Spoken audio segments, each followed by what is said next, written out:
Je vous avais emmené dans une sphère un peu plus, peut-être qui vous a fait peur, là, mais on va dire philosophique.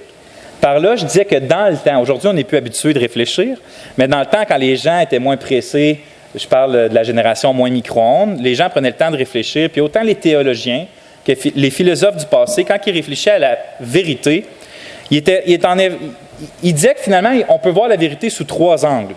Hein, souvenez-vous de la question de Ponce Pilate à Jésus, qu'est-ce que la vérité? Bien, les théologiens et les philosophes du passé répondaient par 3 choses. Ils disaient dépendamment d'où qu'on regarde, la vérité, c'est 3 choses. Premièrement, on parlait de la vérité, je vous ai sorti un gros mot, la vérité dans l'essence des choses. Hein? C'est la première. Qu'est-ce que ça veut dire, ça? C'est qu'on parle, exemple, que de l'or, pour être vraiment de l'or, il faut qu'elle soit en elle-même de l'or. Quelque chose qui ressemble à de l'or n'est pas de la vraie or. Il faut qu'elle ait les propriétés de l'or. Puis on avait vu par là que, dans le fond, quand on parle de vérité, on parle de la réalité des choses. Hein? Le Père Noël n'est pas vrai. Pourquoi? Parce qu'il n'existe pas. Mais Dieu est vrai. Pourquoi? Parce qu'il existe. Donc, quand la Bible parle que Dieu est vrai, la première chose à laquelle elle fait référence, c'est que Dieu est vrai contrairement aux idoles qui ne le sont pas. Les idoles sont inventées, c'est l'invention des hommes, l'invention des démons. Mais Dieu, lui, est le vrai Dieu dans les contextes qu'il n'est pas un idole, il n'est pas inventé, il existe de toute éternité en éternité. Donc, c'est la première chose qu'on avait vue. On peut parler que Dieu est vrai dans ce sens-là. La deuxième chose qu'on avait vue, c'est qu'on peut parler de la vérité dans le deuxième sens, qui est celui de la vérité dans l'éthique ou dans l'expression des choses. Je m'explique. L'exemple le plus simple, c'est est-ce que tu dis la vérité? Hein, on parle d'éthique, on parle de moralité. Dans le sens, c'est qu'un menteur est vrai, il existe. Fait que, il n'est pas comme le Père Noël. Exemple, moi, si je dis un mensonge, bien, j'existe. Puis même si je suis en train de vous dire un mensonge, je suis vrai. Mais mon mensonge est faux. Parce que mon mensonge ne dit... Un mensonge, c'est de ne pas dire la chose telle qu'elle est réellement. Donc, exemple, le Père Noël est faux, mais celui qui raconte l'histoire du Père Noël comme étant vrai dit un mensonge. Donc, ça peut être autant dans la parole, la vérité éthique, que dans notre agissement. Exemple, comme notre problème de société, souvent, c'est quoi? C'est qu'on ne se présente pas comme on l'est réellement. On ment sur nous-mêmes, on ment sur ce qu'on a dans notre cœur, on dit une chose, on pense autrement. Ça, ce n'est pas la vérité dans le sens éthique. Dieu est vrai aussi dans le fait que Dieu dit toujours la vérité. Dieu dit toujours ce qui est réel. Quand il dit une promesse, c'est que c'est vraiment ce qu'il pense dans son cœur. Quand il dit que telle chose est comme ça, c'est que la chose est comme ça. Donc Dieu, il est vrai dans le sens qu'il existe réellement, mais il est vrai aussi dans le sens qu'il dit toujours, il communique et se révèle toujours dans la vérité. C'est la deuxième chose qu'on avait vue. Et là, aujourd'hui, on est rendu à la troisième. On va le voir rapidement, vous allez voir pourquoi, parce qu'on a déjà parlé de ce sujet-là. Puis ensuite de ça, on va passer à autre chose. Bon, on va toujours parler de la vérité, mais dans une autre façon. Donc, à la fin de la page 286. On est rendu là, mais on va prier avant. Seigneur notre Dieu, merci parce que tu es vrai. Ce n'est pas une invention des humains. Tes apôtres n'ont pas inventé que Christ était ressuscité d'entre les morts. Non, Seigneur, tu es vraiment manifesté en chair et en os. Tu t'es manifesté à tes apôtres et leur témoignage est véritable. Puis comme on va le voir aujourd'hui, le Fils est véritable, le Père est véritable, l'Esprit est véritable. Et comme ça, ton évangile par lequel on est sauvé est véritable aussi, Seigneur. Merci pour autant de vérité que tu as offert à ce monde. Amen. Donc, en bas de la page 286, on voit la troisième façon qu'on peut parler de la vérité. Et c'est ce qu'on appelait soit la vérité dans la connaissance, ou ce que je vous avais dit que le pasteur néerlandais Herman Bavinck, lui, appelait la vérité logique. Vous allez comprendre. Tu sais, je vous ai mis une note de ce qu'on veut dire par logique. Ce n'est pas un mot compliqué en vrai. Je vous ai écrit « L'emploi du mot logique ici veut simplement dire qu'une chose est cohérente avec la réalité. » Par exemple, nous pourrions dire qu'il est logique d'avoir faim si nous nous abstenons de manger et qu'il n'est pas logique d'avoir peur d'une cuillère. Vous comprenez? Logique, ce n'est pas trop un mot... Aujourd'hui, il y a plusieurs sens aussi au mot logique, mais souvent quand les théologiens du passé parlaient du mot logique, c'est ce qu'ils voulaient dire. C'est simplement quelque chose qui reflète ou qui est cohérent avec la réalité. Quand on dit que ça, c'est logique, c'est que ça concorde avec la réalité, tout simplement. Donc là, on parle de la vérité logique ou dans la connaissance. J'ai écrit à la page 287. La vérité dans la connaissance consiste en la correspondance entre la pensée et la réalité. Donc, nos concepts sont vrais seulement lorsqu'ils portent l'empreinte exacte de la réalité. En ce sens, la vérité s'oppose à l'erreur. Simplement dit, la connaissance et les croyances sont vraies seulement lorsqu'elles représentent bien la réalité du vrai Dieu et de sa création. Donc, c'est pour ça qu'on va dire que quelqu'un qui se pense pour un transgenre, comme je vous ai donné cet exemple-là parce que c'est le plus courant, je vous ai dit ça la dernière fois, lui a beau se dire homme, exemple une femme qui se prend pour un homme, la réalité c'est qu'elle n'est pas un homme, elle est une femme. Ça c'est la réalité au sens numéro 1. A beau communiquer qu'elle est un homme, c'est pas vrai parce que dans la réalité elle n'est pas un homme. Troisièmement, elle a beau penser qu'elle est un homme, c'est encore une fois pas vrai, ça c'est dans le troisième sens, parce que ce qu'elle pense, elle a beau le penser vraiment, c'est pas en accord avec la réalité des choses. Comme je vous ai dit, 99,9% des cellules de son corps sont soit féminines ou masculines. Vous comprenez? Ça, c'est les trois sens de la réalité. Or, Dieu est vérité aussi en ce qu'il connaît toutes choses telles qu'elles sont réellement. Sa connaissance est parfaite et véritable. Il se connaît parfaitement lui, puis contrairement aux êtres humains qui peuvent se tromper sur eux-mêmes et penser qu'ils sont telle ou telle chose sans toutefois l'être, Dieu, lui, ne se trompe jamais sur lui-même. De la même manière, Dieu connaît parfaitement toutes choses en vérité, comme on l'a déjà adressé. Puis pourquoi on ne va pas aller plus loin là-dedans? C'est qu'il n'y a pas longtemps, on a passé plusieurs cours sur la connaissance, l'omniconnaissance que Dieu a, la connaissance parfaite que Dieu a. Donc, on va s'arrêter là par rapport à ça. Puis le point est assez simple. Dieu a une connaissance parfaite de toutes choses, donc Dieu connaît en vérité. Regardez ce que j'ai écrit ici. Voici maintenant un exemple de comment les trois distinctions de la vérité sont liées, mais différentes. Non seulement le Père Noël n'est pas vrai, la vérité ontologique, non seulement ceux qui racontent l'histoire du Père Noël sont des menteurs, vérité éthique, mais ceux qui croient au Père Noël sont aussi dans l'erreur, vérité logique. Fait que ça résume pas mal ce qu'on a vu, puis j'ai même rajouté un résumé que Pasteur Joel Beakey puis Paul Smalley ont écrit par rapport à ça. Eux, ils disent « En Dieu cohabitent trois sens du mot vérité. Premièrement, Dieu est la vérité au sens métaphysique de réalité. Il est le vrai Dieu par opposition à toutes ces divinités fausses et irréelles. Deuxièmement, Dieu est la vérité au sens logique de l'exactitude. Il est la sagesse vivante et éternelle qui connaît toutes les choses telles qu'elles sont et ses paroles sont sans erreur. Troisièmement, Dieu est la vérité au sens éthique de la fidélité.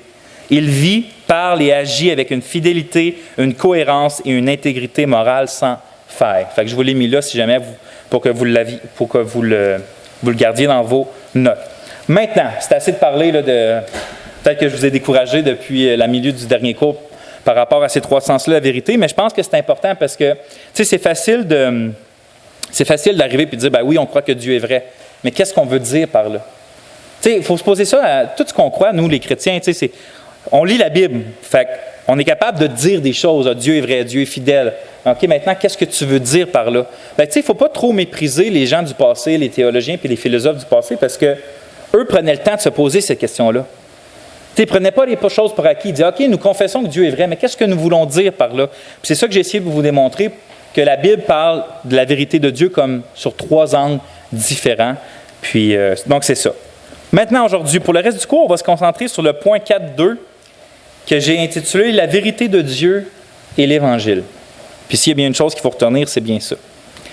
Ce que je veux dire par là, c'est que la bonne nouvelle du salut est vraiment connectée avec la véracité ou la vérité de Dieu. On pourrait le dire autrement, c'est dans l'Évangile, dans la venue du Seigneur Jésus, dans la manifestation ultime de Dieu dans son Fils, et de ce qu'il a fait dans sa vie, sa mort, sa résurrection, qui est manifesté le plus sublimement la véracité et la fidélité de Dieu.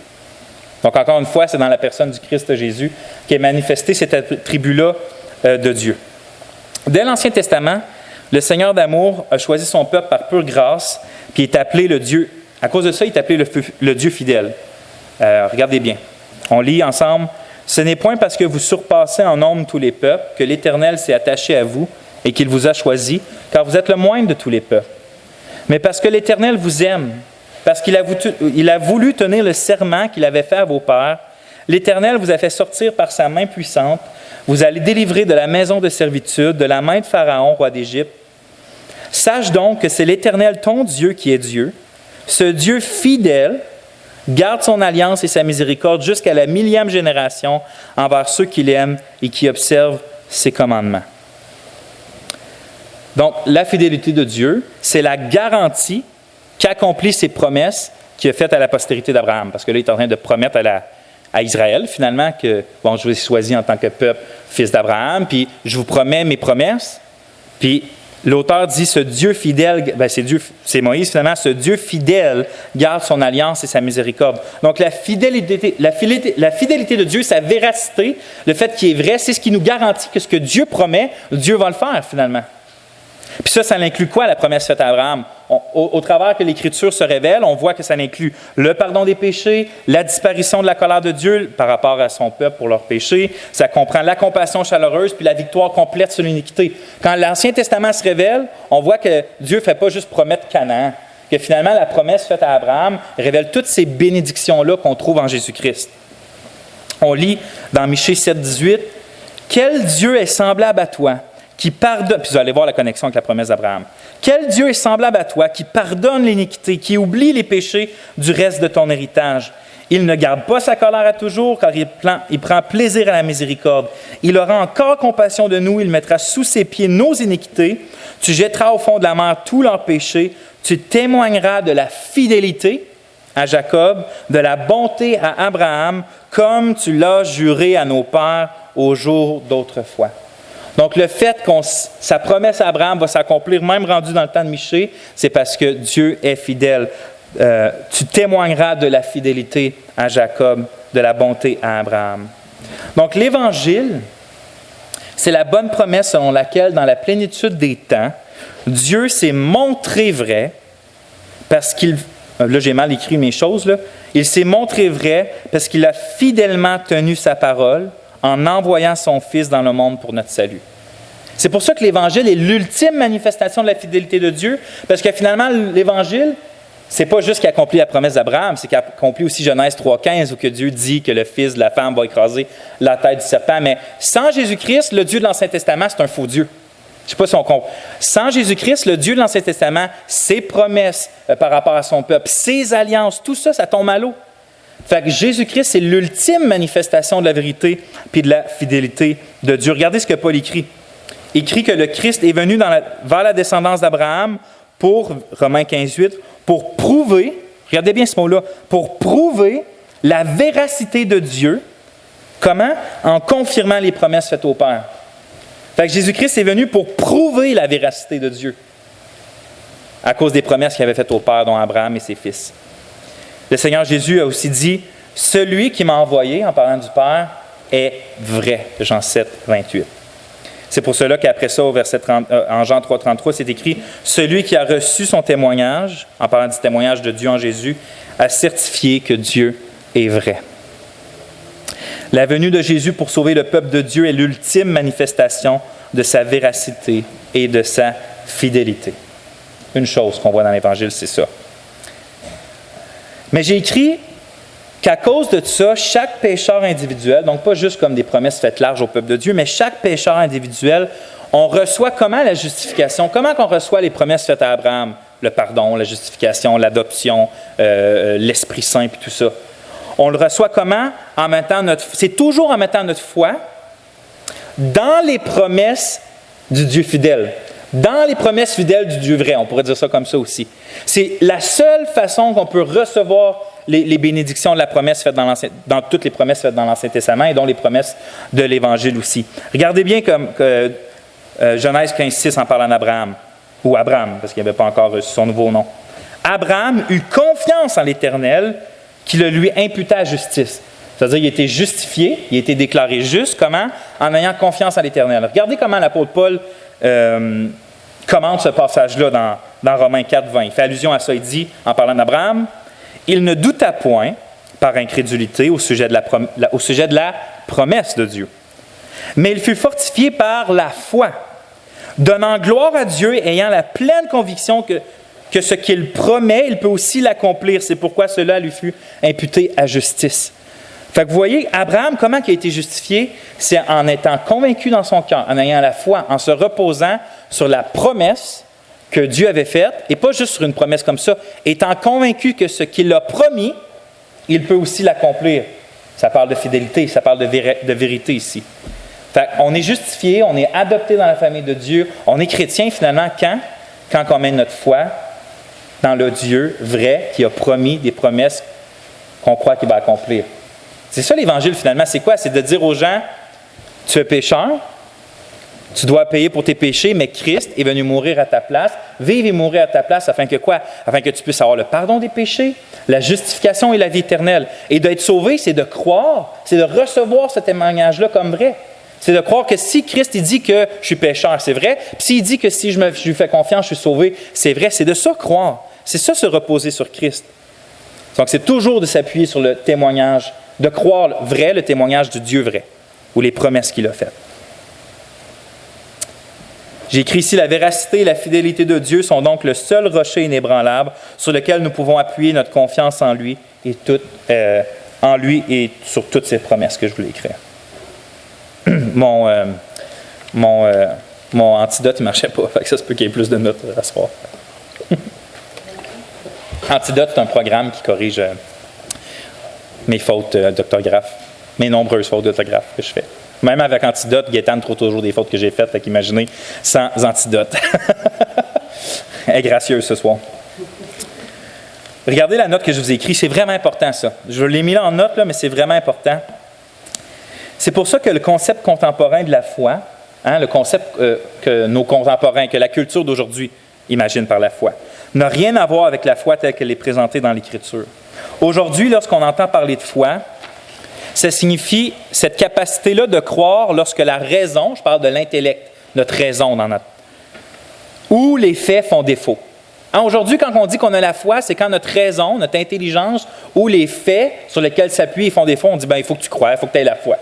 Par exemple, on va dire que quelqu'un, il y a des gens qui vont dire que la foi en Dieu, c'est comme, regardez, il y a du monde qui donne cet exemple-là, que, quand tu prends un avion, par exemple, là, tu fais... tu le sais pas, il y a des chances que ça s'écrase, il y a des chances que le pilote tombe endormi, il y a plein de chances, mais pourtant, tu as la foi que ça va arriver jusqu'au bout. Mais ça, c'est pas ça la foi biblique. Ça, c'est simplement la raison sur des probabilités. Parce que il y a un grand pourcentage de probabilité que l'avion se rende à destination. On a des pourcentages qui disent que c'est même plus sécuritaire d'être en avion qu'en voiture. Fait que ça, c'est pas de la foi.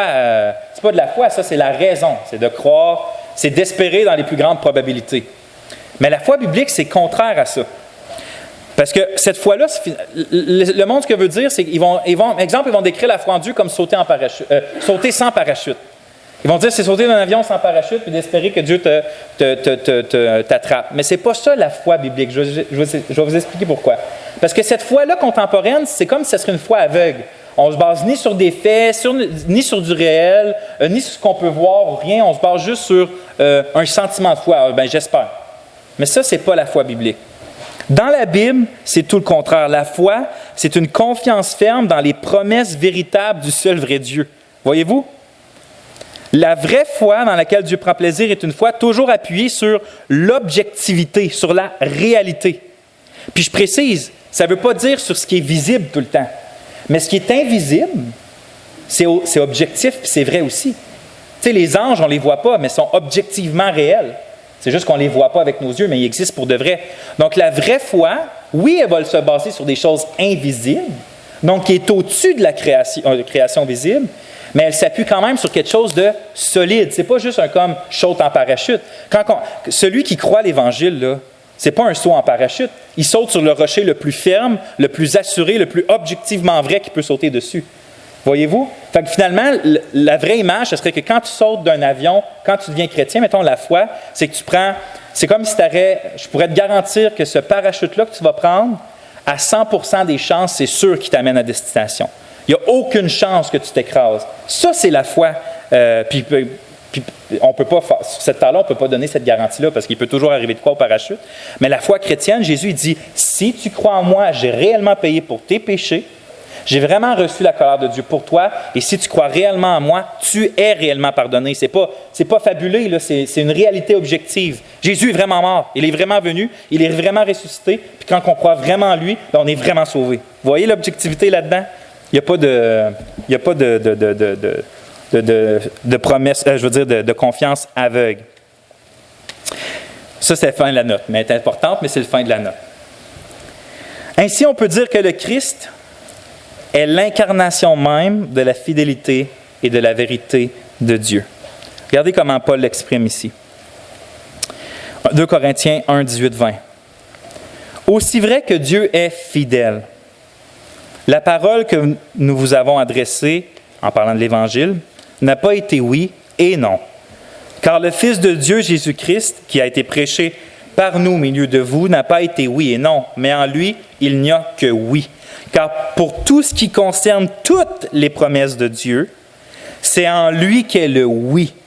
C'est pourquoi encore le « Amen » par lui est prononcé par nous à la gloire de Dieu. Ce passage-là démontre que toutes les promesses de Dieu sont accomplies en une seule et unique personne, puis c'est dans Jésus-Christ. C'est pour ça qu'en lui, par rapport aux promesses de Dieu, c'est pas oui et non. C'est juste oui. C'est juste Amen. C'est juste vrai. Vous vous en souvenez, Amen, ça veut dire ceci est vrai. Ou ça peut vouloir dire aussi je suis d'accord avec ça, mais grosso modo, ça veut dire c'est vrai. Mon témoignage, là-dessus, moi aussi je crois ça, quand nous on dit Amen.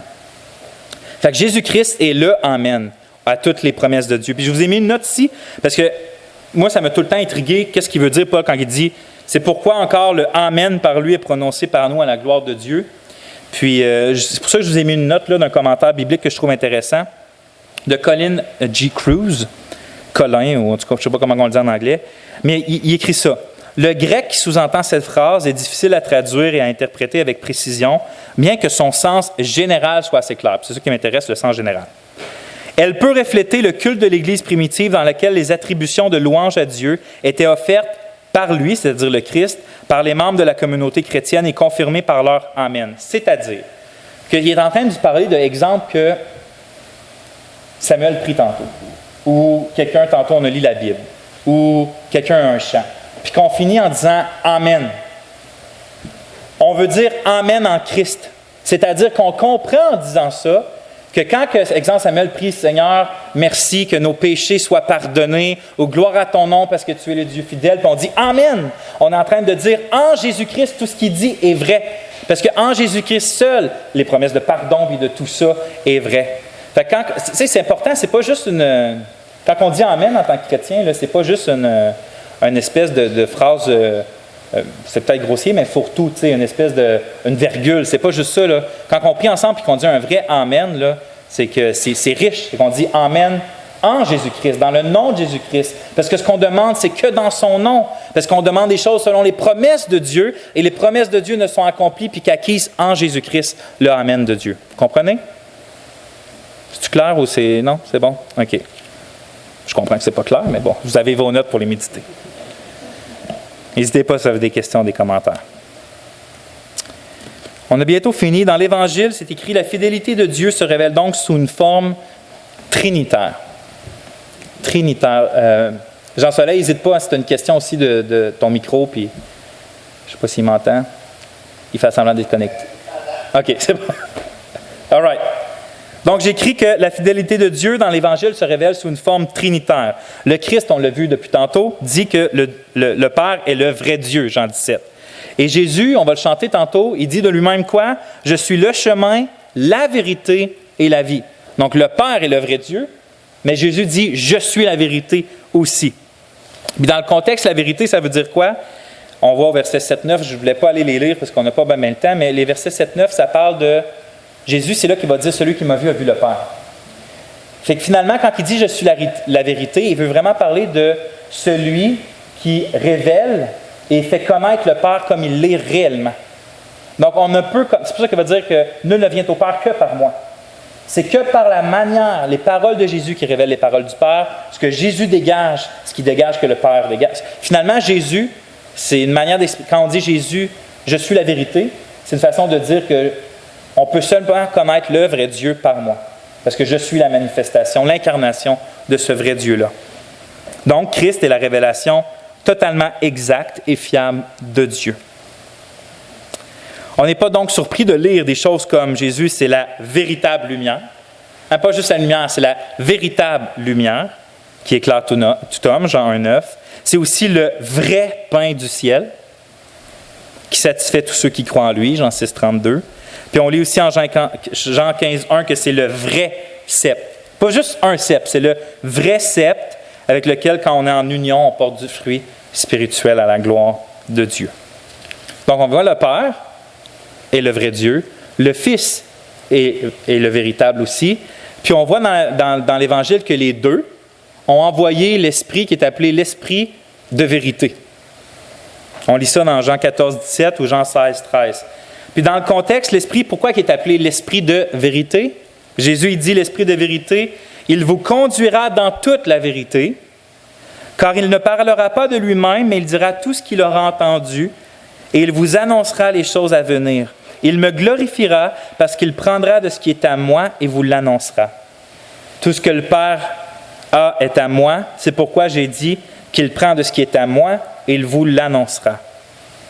J'ai écrit autrement dit, il est l'Esprit de vérité parce qu'il rend témoignage à la vérité, c'est-à-dire une personne, qui est à dire Jésus-Christ lui-même. Jésus est envoyé par le seul vrai Dieu. Il est lui-même la vérité. Et l'Esprit est appelé l'Esprit de la vérité parce qu'il rend témoignage à Jésus-Christ. Et c'est son ministère principal à l'Esprit Saint de rendre témoignage à Jésus-Christ, puis d'inspirer les paroles de Jésus-Christ aussi à ses apôtres. Et j'ai fini avec une parole comme ça. Le Père est le Dieu de vérité, le Fils est la vérité, et l'Esprit Saint est l'Esprit de vérité. Pouvons-nous avoir un témoignage plus certain que cela? Au Dieu Trinitaire soit la gloire au siècle des siècles.